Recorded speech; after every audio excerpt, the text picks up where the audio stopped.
Based on a true story, a religious fanatic who believes he is God's chosen disciple abducts a woman and takes her to the mountains to make her his wife. On June 5, 2002, while teenager Elizabeth Smart is asleep in her family's Salt Lake City home, she's awoken by Brian Mitchell with a knife to her throat. The man orders her to get up and grab her shoes from the closet if she doesn't want to get hurt. On the bed, Elizabeth's sister, Mary Catherine, hears the commotion but pretends to be asleep, fearing for her safety. Brian quietly takes the teen through the house, making sure not to awaken her other family members. Then they head to the forested area behind the home. As they reach the road, a cop car approaches, so Brian pushes Elizabeth to the ground. The man says his actions are the work of God and that if she tries to grab the cop's attention, he'll end her life and go back to finish off her sister. Moments later, Elizabeth pleads for him to let her go. She even says that if he plans to kill her, that he should do it within a few feet from the road so someone can find her body. The teen insists that if he lets her go, she'll tell her parents not to inform the authorities. But Brian says that if she tries to escape or do anything that he says she can't do, he'll send his people to kill her entire family. They finally reach an encampment hidden in the trees, where Brian calls for his wife, Wanda Barzee, but addresses her as Hepzibah. Wanda addresses Brian by his biblical name, Emmanuel, emerges from the tent, and gasps when she sees the teen. The woman embraces the frightened Elizabeth tightly before pushing her into the tent. Inside, she orders the teen to take off her pajamas, stating that she must be cleansed for the celestial marriage. While the confused teen cries, Wanda places a white robe-like garment over her clothes, then takes off her pajamas. When Elizabeth refuses to take off her undergarments at the woman's request, Wanda warns her that she can call Brian inside to rip them off. Eventually, the woman steps out of the tent and her husband enters, wearing a similar white garment. He proceeds to recite a ritual that implies that he's about to take the teen as his second wife. As he begins to undress, Elizabeth realizes what's about to happen and starts screaming for help. The man pushes her to the ground and takes advantage of her. Meanwhile, Wanda is right outside the tent, whispering prayers while on her knees. The next day, the teen wakes up and sees a thin metal chain around her ankle. She grabs a safety pin from her clothes and tries to use it to remove the tether, to no avail. Elizabeth realizes that the safety pin is the only object from home that she has, and places it on her robe as a reminder that she's always loved. Moments later, she exits the tent and sees the couple praying. When they see her, they mockingly laugh at her tears. Brian calls her Shir Jehub and says that she's lucky because she's been called by the Lord to be saved from the world. After some pondering, Elizabeth says that she remembers the man. She recalls her mother handing him money while he was panhandling on the street, and her father inviting him into their home and offering him a job. She tearfully asks him why he'd harm her after her parents helped him. The deranged man explains that the Lord called upon him to prepare for the second coming, and commanded him to collect pure women from this evil world to take as his wives. Brian claims that he has no choice but to obey. Wanda adds that Elizabeth's presence is proof that the Lord has opened the way for more wives. Because he's taken her to be his second wife, he says that the teen is now his first wife's handmaiden, and that she's bound to fulfill any of his bodily needs. When Elizabeth insists that they aren't married, Brian reminds her that they've consummated it, and now no man will want her. The next day, Brian wakes the teen up and immediately proceeds to take advantage of her. Later, Elizabeth requests that she be given a middle name, since Shir Jehub is a boy's name. So the man hands her a Bible and allows her to choose from the Old Testament. She chooses the name Esther, because much like the biblical woman, Elizabeth plans on winning at the end. The following day, the determined teen knows that she'll have to remain on her captor's good side in order to survive, because she believes that if they like her, it'll make it more difficult for them to kill her. So she offers to help Wanda with preparing their next meal. The older woman reveals that Brian made her sign all her kids away the day she married him.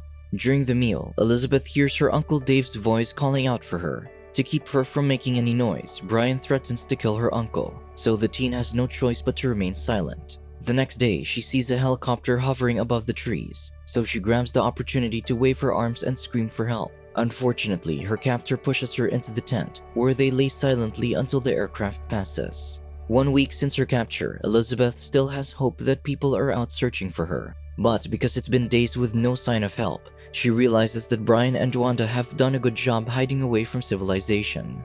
For the next few days, the abuse and endless chores are the only things that fill the captive's time. Whenever she thinks she'd go insane, she recalls the happy memories she had with her family. Her mutterings of these cherished memories annoy Brian, who orders her to forget about her family. He mentions that he thought she was ready to accompany him to retrieve water from the stream, so Elizabeth insists that she is, craving any semblance of freedom. So, to get on the man's good side, the teen stops resisting whenever he wishes to lay claim to her body. Soon, Wanda expresses her frustrations about how they haven't slept together ever since Elizabeth arrived, claiming that the man prefers the newcomer because of her youth and beauty.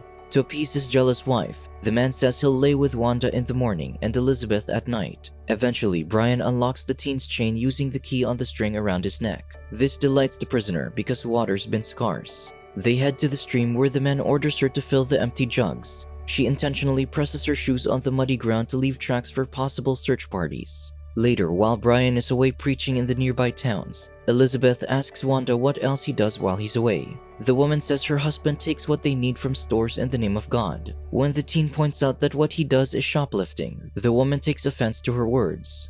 After pondering, Elizabeth asks what they're supposed to do in the event that Brian gets arrested, since he has the key to her chain.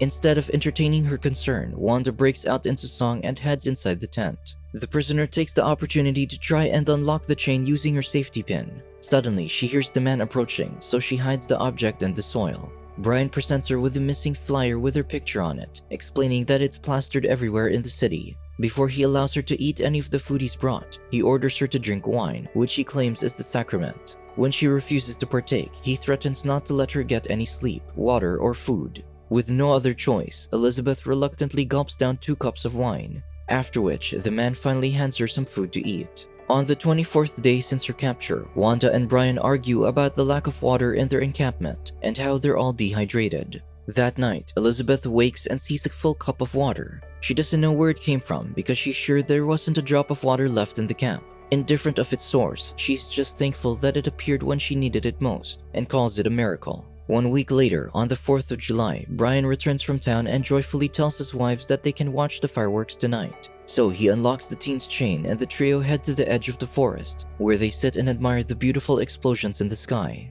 The next day, Brian hears Elizabeth muttering her cousin Olivia's name, so he asks her to elaborate.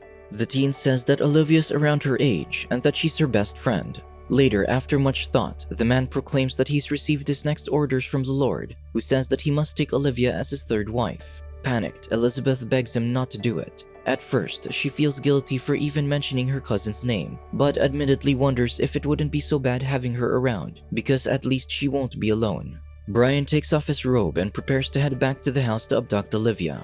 While he's gone, Elizabeth can't do much else but pray that his mission fails. The next morning, the man returns empty-handed, to the teen's relief. Apparently, when he was trying to sneak into the window, something crashed to the floor, alerting the other people in the house. Because of his failed mission, Brian and Wanda accept that Olivia being the 3rd wife was never meant to be. That night, while the couple is inebriated, the prisoner says she needs to use the bathroom. So she slowly backs away from the campsite, hopeful that she can escape. However, when she turns around, the crazed man is right behind her. He picks her off the ground, swings her over his shoulder, and carries the crying teen back to the tent. The following day, Wanda expresses her frustrations having to stay behind at the camp to look after Elizabeth, while her husband gets to go to town. So when he returns, she airs her grievances and leaves the camp. After the first wife leaves, Brian wishes to lay with Elizabeth, and to discourage the man, she reminds him about the divine proclamation he has to follow, wherein he's only allowed to lay with Wanda during the day. Fortunately, the man honors these words, to the prisoner's relief. Later, Wanda returns and insists that the next time her husband heads down to the town, she's coming with him. Folding to his wife's demands, Brian cuts Elizabeth's chain and gives her and Wanda veils and masks to wear over their faces. On their way down the mountain, they encounter a jogger. The teen is tempted to cry for help, but her fear that her captors might harm her if she does prompts her to remain silent. In the city, while surrounded by people on every side, Brian holds her prisoner close and warns her that he'll kill her family if she tries to escape. Later, they meet a grocery clerk who turns out to be one of Brian's friends or followers, and Elizabeth realizes the man wasn't lying when he said he had people he could order to kill her family.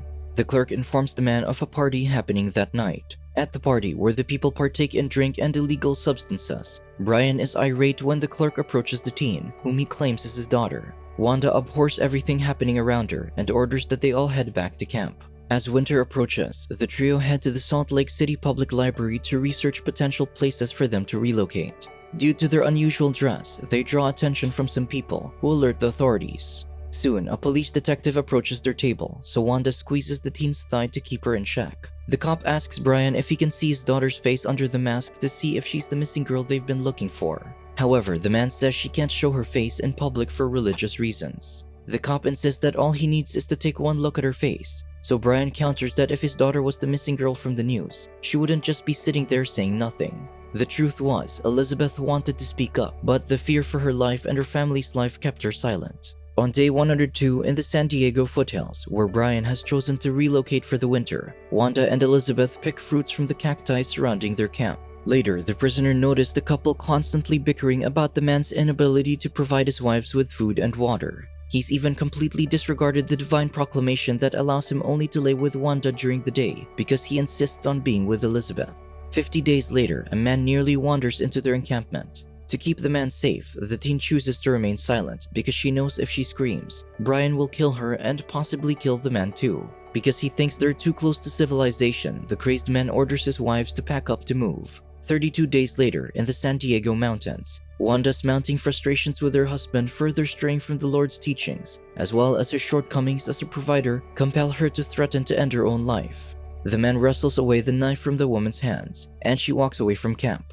Later, she returns and proclaims that she no longer wishes to follow her husband. Annoyed, Brian grabs his bag and says he's headed to town, leaving his wives behind. Because he left them with only 2 days worth of food and water, Wanda and Elizabeth are left famished and thirsty. After 4 days, the pair have grown weak and have no strength left to even try and get food or water. The next day, as Elizabeth waits for death to come, she remembers her loved ones and is thankful she had such a loving family. That night, it begins to rain in the California desert, to the pair's relief. Eventually, Brian returns with food and explains that he was unable to return sooner because he was arrested for breaking into a church. Months later, after the man announces that their time in California is coming to an end, Elizabeth says she has an overwhelming feeling that the Lord wants them to move back to Utah. Because she's listened to the couple rant about their made-up religion for months, she knows how to word her thoughts in a way they'll perceive to her liking. She asks Brian to pray to God and ask him if moving back to Utah is the correct decision, and the man promises that he will. Soon, the trio hitchhike their way to Utah while making the teen wear a wig to conceal her identity. In Sandy, Utah, Brian reprimands Elizabeth for speaking to the man who gave them a ride. That night, her captor takes advantage of her for the very last time. The next day at the supermarket, the teen sees a bulletin board covered in missing persons posters. Brian sees her and says her picture isn't up there because no one cares about her anymore and that she's his forever. When they exit the store, several police officers converge on the group and ask the teen if she's IAmElizabethSmart. The teen confirms her identity, relieved that she's finally taken away from her captors. In the police station, the missing teen is finally reunited with her father Ed and mother Lois. Soon, they take her back home, where she shares a warm hug with all her siblings. Later, she wanders around her room, where Lois enters and tells her that she thinks the whole family should sleep in their room. However, the teen says she'd rather sleep in her bed tonight, before promising her mother that she'll still be there tomorrow. Brian Mitchell was sentenced to 2 life sentences in prison for his crimes, while Wanda Barzee was sentenced to 15 years. IAmElizabethSmart eventually married, had 2 children, and remains an advocate for the prevention of predatory crimes, determined to save others from suffering a similar fate. Subscribe to watch more videos like this, turn on notifications and leave a like to help the channel out. Thank you for watching.